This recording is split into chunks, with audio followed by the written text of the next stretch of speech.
Hey everyone, welcome to Beyond the Gates. I'm Alessio, and I'm so excited to have you here. If you love Beyond the Gates, then you're in the right place. Make sure to hit that subscribe button and turn on notifications so you never miss a video. Alright, let's dive right in. You ever find yourself in the middle of a storm you didn't ask for? That's where I was. My best friend Doug was drowning in trouble with Joey Armstrong, a man you don't cross unless you've got a death wish. His wife, Vanessa, was sneaking around with Joey, and Doug was demanding she choose between him or the devil himself. At the same time, Ted blew up his marriage, again, by sleeping with Leslie, and Nicole made sure Anita knew every ugly detail. And me? I got a warning straight from Joey's mouth. Keep quiet, or end up buried. This isn't just drama, it's betrayal, love, danger, and choices none of us were ready to make. And if you think Vegas is all lights and laughter, wait until you hear what happened next. Hard times and harder choices. I never thought I'd find myself in the middle of so much chaos, but life has a way of backing you into corners you didn't even know existed. When I look back, I can almost trace every bad choice, every reckless confession, every whispered secret, and I wonder if I should have just kept my mouth shut, walked away, and pretended I didn't see what was happening around me. But I didn't. And that's why I'm here, in this mess, telling you my story. Let me start with Doug. Doug has been my closest friend for as long as I can remember. He's the kind of guy you'd want on your side in a fight, loyal, fierce, and stubborn as hell. But lately, his stubborn streak has been dragging both of us deeper into trouble than either of us can handle. You see, Doug's got this ongoing problem with Joey Armstrong. Now, Joey isn't the kind of man you want as an enemy. He's ruthless, slick, and has a way of making people disappear, sometimes in plain sight. People in town whisper about him, but no one dares speak his name too loud. For months now, Doug's been meeting with me, his so-called day one buddy, trying to figure out what the hell he should do. Each time, the weight in his eyes got heavier, the worry lines around his mouth deeper. I could see he was scared, but he would never say it outright.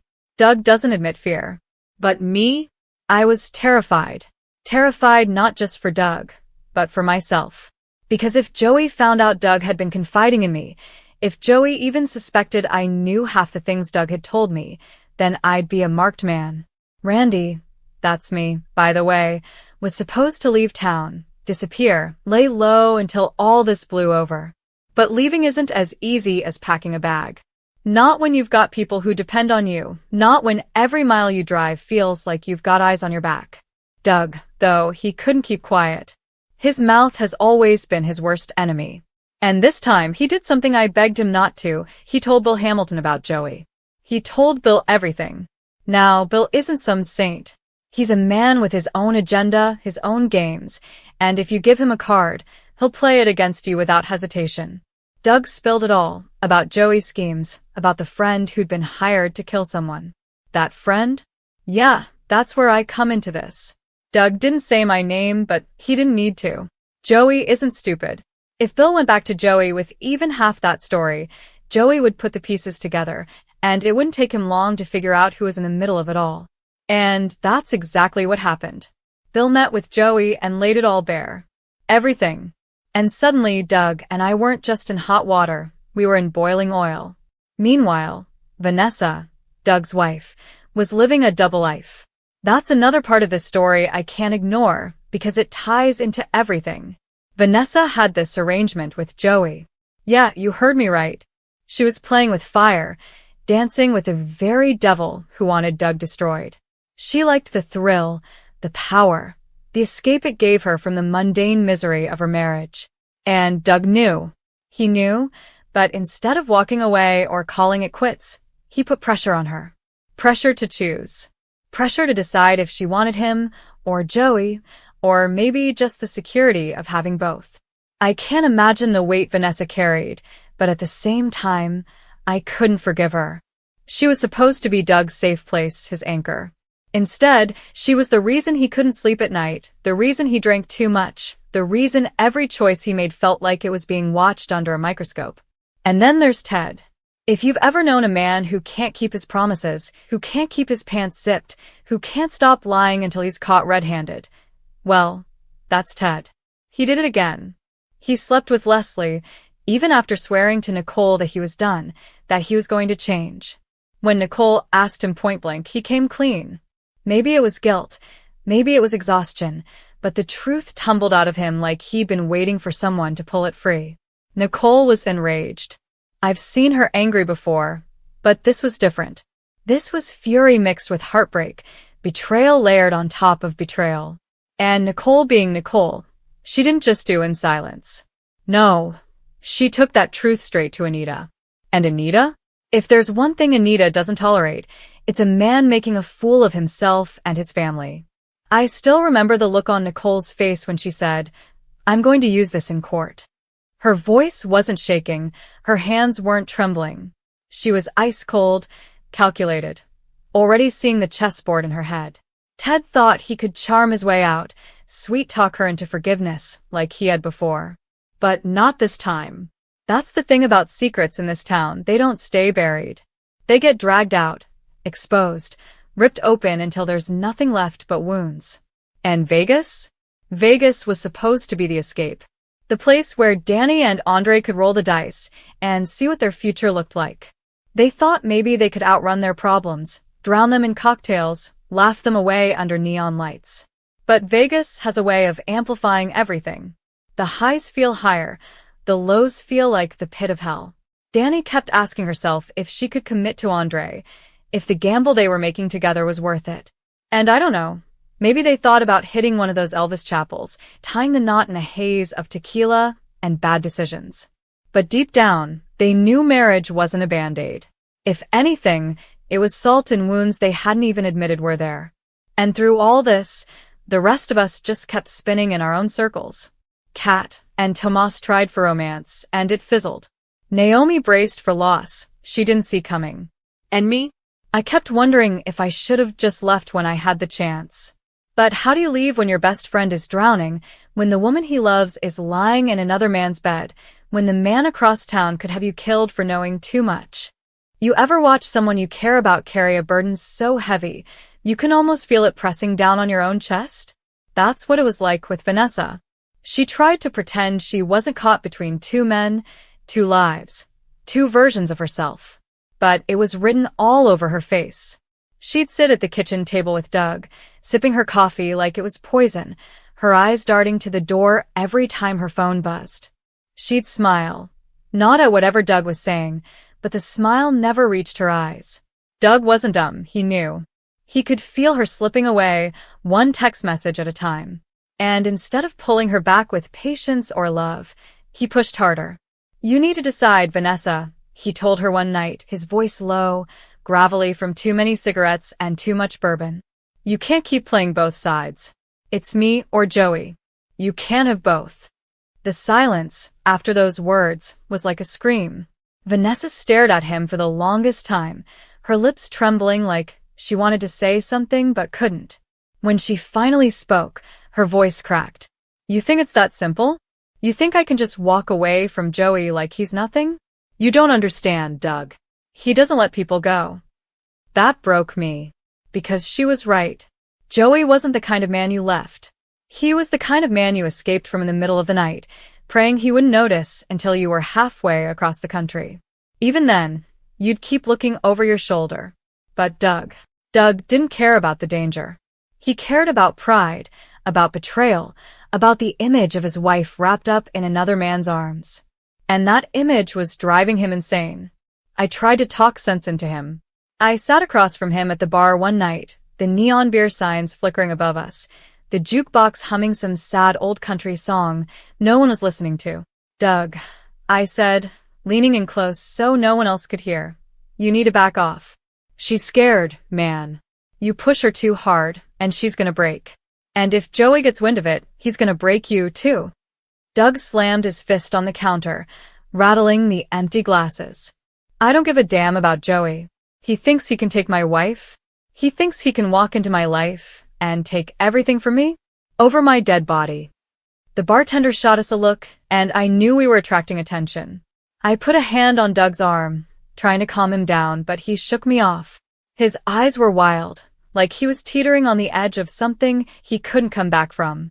And that's when I realized maybe he already had. Meanwhile, Nicole was waging her own war. When she marched over to Anita's place, I swear the whole neighborhood must have felt the chill in the air. Nicole wasn't the type to knock politely and wait to be invited in. She banged on the door like she owned the place, and when Anita opened it, Nicole didn't waste a second. Ted cheated again, she spat, her voice dripping with venom. With Leslie. Again. And this time, I'm not keeping it to myself. Anita's eyes narrowed, the way they always did when she smelled trouble brewing. She stepped aside, letting Nicole storm in like a hurricane.